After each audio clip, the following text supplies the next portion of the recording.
नमस्कार, अपना बिहार देख रहे हैं आप और मैं आपके साथ रंजना रावत। कुशेश्वर स्थान उपचुनाव में जीत के बाद पहुंचे मुख्यमंत्री नीतीश कुमार ने जनता को रिटर्न गिफ्ट दिया। लोगों को संबोधित करते हुए कुशेश्वर स्थान तक आने का रास्ता पहले नहीं था।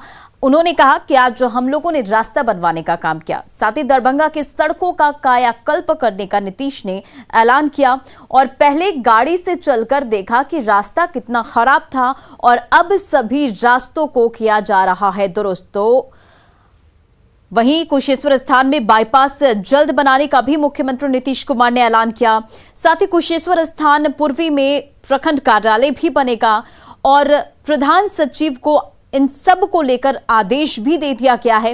और आपको बता दें कि कुशेश्वर स्थान में 4 किलोमीटर का बांध बनकर तैयार भी होगा। दरभंगा के कुशेश्वर स्थान में सीएम नीतीश कुमार ने आज जनसंवाद किया और मुख्यमंत्री के जनसंवाद कार्यक्रम में बड़ी संख्या में लोग पहुंचे। लोगों ने सीएम से कुशेश्वर स्थान में डिग्री कॉलेज, इंजीनियरिंग कॉलेज और अस्पताल खोलने की मांग की।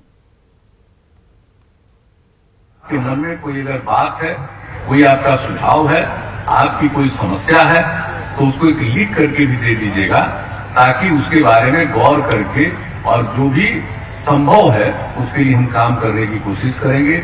इसका पूरा का पूरा दिखवाएंगे।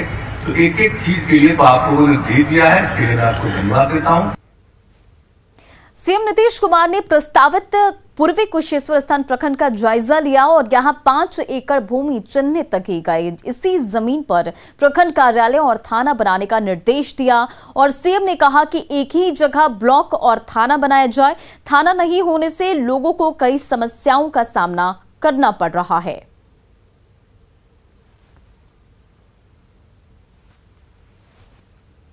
और दरभंगा के कुशेश्वर स्थान में बाढ़ और जल जमाव की समस्या के समाधान के लिए 8 ड्रेनेज को पुनर्जीवित करने का काम शुरू हो गया है। यहां 14 करोड़ 61 लाख रुपए की लागत से 2500 एकड़ में ड्रेनेज का निर्माण हो रहा है और इससे 60,000 की आबादी को फायदा मिलने वाला है और 18 किलोमीटर लंबे ड्रेनेज से करीब 1 दर्जन पंचायत को इसका फायदा होगा। और ड्रेनेज का जायजा लिया न्यूज 18 के संवाददाता रवि एस नारायण ने।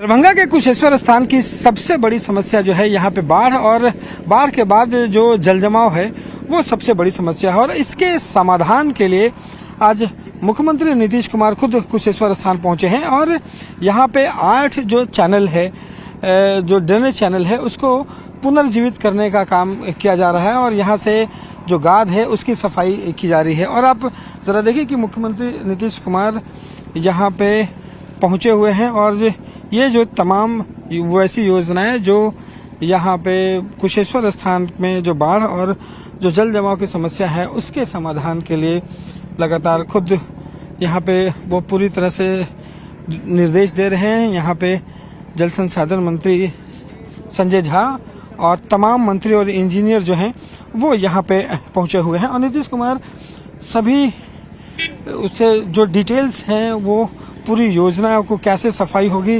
कैसे पानी जो है वो वहाँ से निकलेगा, इस चैनल के जरिए जो बाढ़ के समय में पानी रुक जाता है उसे बाहर कैसे किया जाए, इन तमाम बातों की जो जानकारी है वो मुख्यमंत्री नीतीश कुमार ले रहे हैं। और इस कार्य का शुभारंभ जो है वो आज यहाँ से करेंगे कि आने वाले कुछ महीनों में ये काम चैनल 8 जो चैनल हैं वो पूरी तरह से तैयार हो जाएंगे और यहाँ से जो बाढ़ के समय में पानी जो जम जाता था, जो कई महीनों तक यहाँ के लोगों के लिए समस्या बनी रहती थी, उसका निदान हो पाएगा।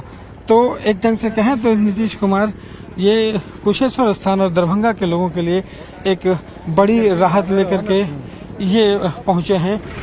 मुख्यमंत्री जो हैं वो एक एक बातों की जानकारी लेते हुए आपको दिखाई पड़ रहे हैं, जहाँ पे तमाम चीज़ें जो हैं वो ड्रेनेज कैसे काम करेगा, यहाँ के पानी जो है उसको कैसे निकल पाएगा, उन तमाम चीज़ों को यहाँ पे जानकारी लेते हुए और इसका शुभारंभ कर रहे हैं ताकि यहाँ के लोगों की सबसे बड़ी समस्या जो है वो दूर हो सके। कैमरा पर्सन सुबोध के साथ रवि एस नारायण, न्यूज 18 दरभंगा। मुख्यमंत्री नीतीश कुमार आज मधुबनी के अलरिया संग्राम गांव में रात्रि विश्राम करेंगे और जल संसाधन मंत्री संजय झा के पैतृक आवास पर सीएम के विश्राम की व्यवस्था की गई है। पाहन के स्वागत के लिए मशहूर मधुबनी में सीएम के भोजन के लिए खास तैयारियां की जा रही है। बताया जा रहा है कि मेन्यू में मिथिलांचल के पकवानों को प्रमुखता दी गई है और अलरिया संग्राम गांव में तैयारियों का जायजा लिया हमारे सहयोगी अमित रंजन ने। मुख्यमंत्री नीतीश कुमार आज मधुबनी के अररिया संग्राम में रात्रि विश्राम करेंगे। यहाँ तैयारियां जोर शोर से जारी है और मधुबनी और मिथिलांचल ऐसे भी मेहमान नवाजी के लिए काफ़ी जाना जाता है। यहाँ जो बताया जा रहा है कि जो मिथिलांचल का जो मतलब खाने का जो स्वाद है, जैसे मखाना या जो तरुआ होता है और मखाने की खीर या तिलकोर का तरुआ, बहुत कुछ ऐसा है जो यहाँ जो मेहमान आते हैं उनके खाने में मेन्यू में वो चीज़ ज़रूर शामिल होता है। नंदन जी, जैसे यहाँ मतलब मधुबनी में सीएम आ रहे हैं, यहाँ रुकेंगे, तो क्या कुछ खास खाने में क्या कुछ यहाँ उनके लिए मखान का खीर, तिलकोर का तरुआ, खमरुआ का तरुआ जो यहाँ का प्रसिद्ध है, पान, मखान, मछली, ये सब सारी व्यवस्थाएं हैं। मिथिलांचल की सारी भोजन की व्यवस्था, दही, चूड़ा, रसगुल्ला, लालमोहन, सब जो खाएंगे वो सब के लिए अलग अलग सब व्यवस्था है। तो जैसे सीएम आएंगे फिर पहले नाश्ते का, फिर डिनर का और कल सुबह नाश्ते का, कल सुबह नाश्ता का भी व्यवस्था है, पूरी, जलेबी, उसके साथ जो सब्जियां, तरुआ, भुजिया, पापड़, सारी व्यवस्थाएं हैं। अच्छा से व्यवस्था चल रहा है। सब जो मिथिलांचल का होता है, मिथिलांचल के परंपरा मुताबिक जो दही चूड़ा खाना जो उनका होता है, हम लोग के मिथिलांचल के परंपरा मुताबिक उस ढंग से खाना बन रहा है। और सब मेहमान के लिए हमारे बहुत ग्रामीण, अररिया ग्रामीण में आज उनका बहुत बहुत स्वागत है। काफ़ी खुशी है। क्या नाम क्या हुआ आपका? हमारा नाम मुरारी ठाकुर हुआ। तो यहाँ अररिया के जो ग्रामीण हैं अपनी तरफ से पूरा जोर शोर से तैयारी में सभी जुटे हुए हैं। सीएम आज यहाँ अररिया संग्राम में रुकेंगे, इसको लेकर के गांव में काफ़ी उत्साह है और उनके खाने में भी यहाँ जो खाने का जो मेन्यू है उसमें मिथिलांचल का जो खास जो यहाँ का जो पकवान है उसकी यहाँ पर वैरायटी ज़्यादा है। लोग अपने मेहमान नवाजी का जो मिथिलांचल का जो तरीका है उस हिसाब से सीएम का यहाँ स्वागत करना चाहते हैं। अमित रंजन, न्यूज़ 18 मधुबनी। और अगली खबर आपको खगड़िया से बता दें, जहां खगड़िया के गोगरी में जमीन विवाद में दो पक्षों में जमकर मारपीट हुई, जिसमें जमकर लाठियां चली और मारपीट का ये वीडियो सोशल मीडिया पर वायरल हो रहा है। दोनों पक्ष एक दूसरे की खून के प्यासे हुए हैं और फिलहाल पुलिस वीडियो के आधार पर पूरे मामले की छानबीन कर रही है। तो देखिए खगड़िया से ये तस्वीरें, ये वीडियो जो सोशल मीडिया पर वायरल हो रहा है और जमीन विवाद को लेकर एक पक्ष दूसरे पक्ष पर लाठी डंडे पर बरसा रहा है और जमकर दोनों पक्षों में मारपीट हुई और ये जो तस्वीरें हैं सोशल मीडिया पर तेजी से वायरल हो रहा है। फिलहाल वीडियो के आधार पर पुलिस पूरे मामले की छानबीन कर रही है। और कुशेश्वर स्थान में जनता को संबोधित करते हुए मुख्यमंत्री नीतीश कुमार ने यह भी कहा कि वे चाहते हैं कि लड़का हो या लड़की एक स्कूल में पढ़ाई करे और अब बिहार में लड़के और लड़कियां एक जगह पढ़ेंगे। नीतीश कुमार ने क्या कुछ कहा, सुनिए। बात हम कह देना चाहते हैं कि लड़का और लड़की को हम एक साथ पढ़ाना चाहते हैं। ये भ्रम मन से निकाल दीजिए कि लड़की अलग पढ़ेगी, लड़का अलग पढ़ेगा, यानी लड़का लड़की के बीच में गैप बना करके रखना चाहते हैं। ये गलत भावना है, आप अच्छी तरह जान लीजिए और नई पीढ़ी के लोग उसको जान लीजिए। पुराने लोग तो मेरे विचार को जानते हैं, हम तो सब 2005 से समझ दिए हैं कि अलग से हम लड़की का नहीं, हम सब के पढ़ने का बनाए। इसके पहले लड़की का अलग बन जाता था, लड़का का अलग बन जाता था। हमने कहा कि नहीं, लड़का लड़की सबको एक जगह पढ़ाना। जान से मारने की धमकी मिलने के बाद बीजेपी विधायक हरिभूषण ठाकुर बचौल ने पटना के सचिवालय थाने में लिखित शिकायत दर्ज कराई है। बचौल ने कहा कि पुलिस इस पूरे मामले की जांच कर आरोपियों के खिलाफ कड़ी कार्रवाई करे। हाँ, चूंकि शाम में मुझे धमकी दी गई है एक अनजान कॉल से और मुझे जान मारने की धमकी, चुप रहने की धमकी दी गई है, इसलिए मैं थाना आकर के सूचना दिया हूं और आप लोगों को भी बता रहा हूं, लिखित आवेदन दिया है। पुलिस से क्या सहयोग चाहते हैं? पुलिस इसकी जांच करे कि आखिर कौन है, चूंकि कानून व्यवस्था और सबकी सुरक्षा, जान माल की ये काम पुलिस की है। और इधर गोपालगंज में उत्पाद विभाग की टीम ने बड़हरा पंचायत के नवनिर्वाचित मुखिया वीरेंद्र प्रसाद को गिरफ्तार किया है। मुखिया पर शराब रखने का आरोप लगाए। फिलहाल आरोपी मुखिया से पूछताछ की जा रही है। वहीं मुखिया की गिरफ्तारी से उनके समर्थकों ने जमकर बवाल काटा है। मुखिया ने साजिश के तहत फंसाने का आरोप लगाया। फिलहाल पुलिस मामले की जांच कर रही है। नहीं है, ठीक है, दुकान पिताजी भाई लड़का चलाते हैं, सब राजनीतिक चुनाव जीते हैं, उसी के तहत फंसाया गया है। तो कहाँ शराब मिला है आपको? वो हमारे दुकान के पीछे, हम रहते हैं घर पर। जंगल, घर पर सब जंगल, पीछे सब जंगल है। दुकान कहाँ पड़ेगा आपकी? समरा में। किस चीज़ की दुकान है आपकी? कपड़ा का दुकान है। और दारू कहाँ से बरामद हुई है? कहाँ से? समरा से।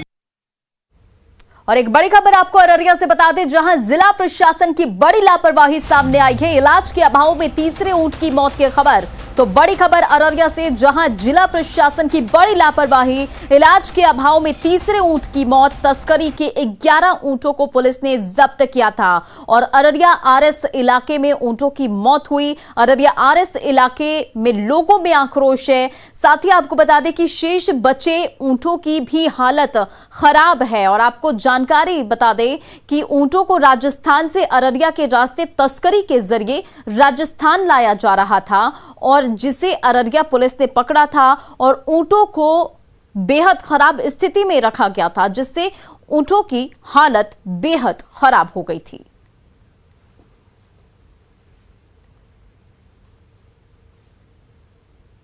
और देखिए, अब इस पूरे मामले पर सवाल उठता है कि प्रशासन लापरवाह कैसे हो गया। तो ऊंटों की मौत पर यह सवाल कि प्रशासन इतना लापरवाह कैसे हो गया। पकड़े गए ऊंटों के लिए व्यवस्था क्यों नहीं की गई आखिर, और ऊंटों के लिए इलाज का इंतजाम क्यों नहीं हुआ।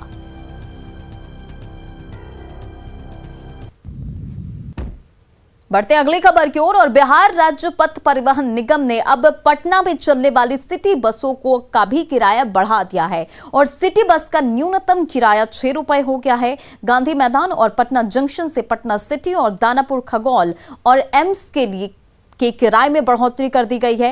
हालांकि इलेक्ट्रिक बसों के भाड़े में कोई बढ़ोतरी नहीं की गई है। पटना के लोगों की माने तो बस के भाड़े में बढ़ोतरी से अब ऑटो और बस के किराए में बहुत अंतर नहीं रह गया। बिहार राज्य पथ परिवहन निगम ने पहले दूरस्थ सेवाओं की बसों के भाड़े में बढ़ोतरी की और अब राजधानी पटना में जो बसें सिटी सेवा के तहत चल रही हैं उनके भाड़े में भी बढ़ोतरी कर दी गई है। न्यूनतम भाड़ा अब 6 रुपये होगा और अगर पहले पटना जंक्शन के लिए गांधी मैदान जो ये इलाका है यहाँ से पटना जंक्शन के लिए भाड़े में 5 रुपये लिए जाते थे, लेकिन अब 6 रुपये लिया जाएगा।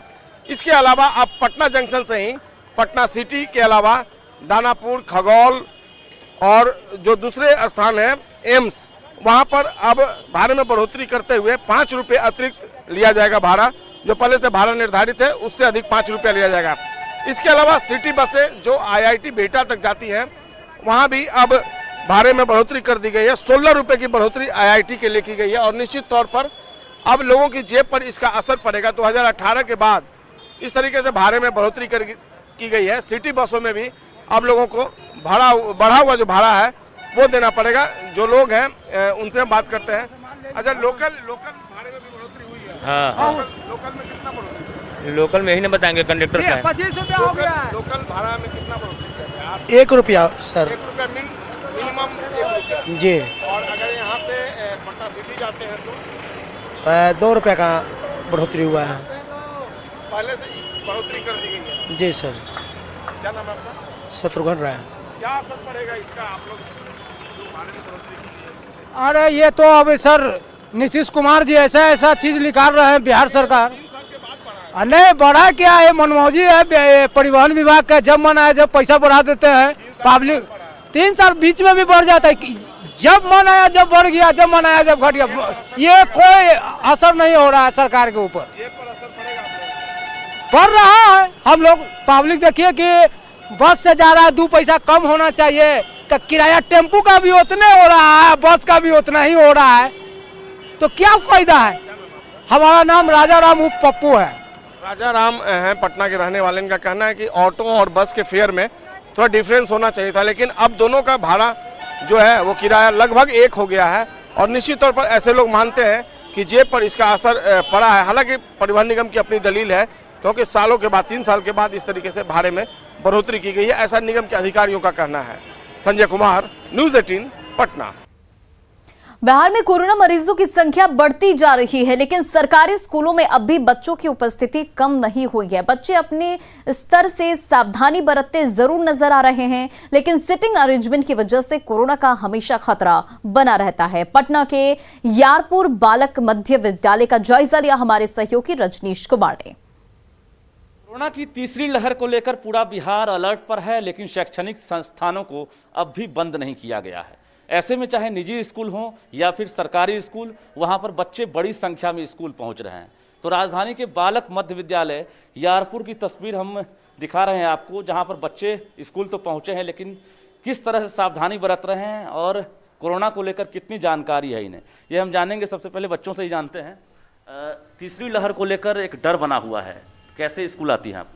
स्कूल मास्क लगाकर, सैनिटाइजर अच्छे से आते हैं और स्कूल में सोशल डिस्टेंसिंग करना चाहते हैं पर नहीं हो पाता है, क्लास छोटा है इसलिए, लेकिन हम लोग तब पर भी कुछ करते हैं। बड़ी संख्या में यहाँ पर बच्चे हैं तो हम थोड़ा डिस्टेंसिंग मेंटेन करते हैं, मास्क लगाए रखते हैं हर समय और अपने हाथ को बार बार सैनिटाइज करते हैं, जिससे कोरोना का डर कम रहता है।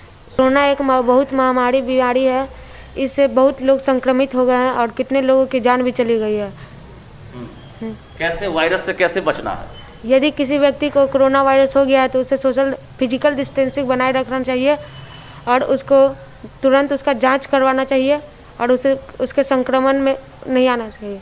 अच्छी तरह से जानकारी है कि कोरोना क्या है, कितना घातक है और कैसे बचना है। यही वजह है कि स्कूल तो आते हैं, हालांकि ऑनलाइन की फैसिलिटी जरूर सरकारी स्कूलों में भी दी गई थी, लेकिन दूसरी लहर में ज़्यादातर बच्चे ऐसे हैं जिनके पास डेटा की व्यवस्था नहीं थी, तो मोबाइल की व्यवस्था नहीं थी। जरा हम यहाँ के HM हैं, उनसे पूछ लेते हैं।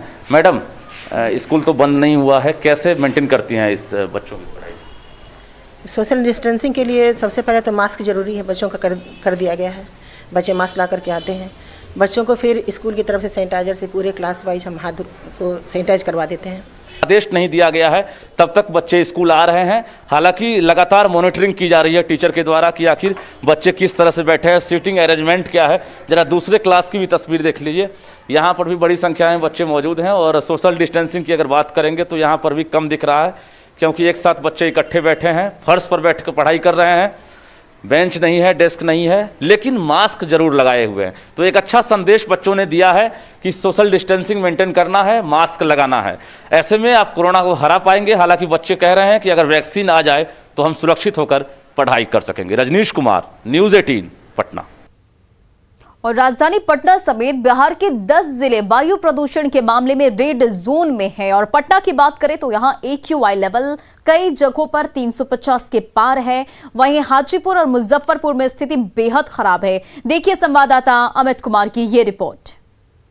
राजधानी पटना समेत बिहार के 10 जिले जो हैं वो वायु प्रदूषण के मामले में रेड जोन में आ गए हैं। हम आपको दिखाना चाहेंगे, ये देखिए, ये पटना राजधानी का जो है वो AQI रेट जो है, AQI रेट दिखा रहा है। इको पार्क जो है वेरी पुअर है, 351 AQI है। SK मेमोरियल हॉल जो है वहाँ भी वेरी पुअर स्थिति है, 332 है।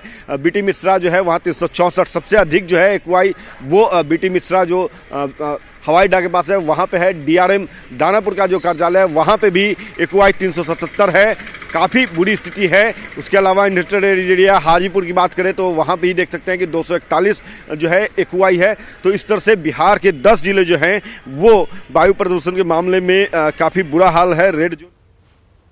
अपना बिहार के इस बुलेटिन में फिलहाल इतना ही। आगे देखिए जोहार झारखंड।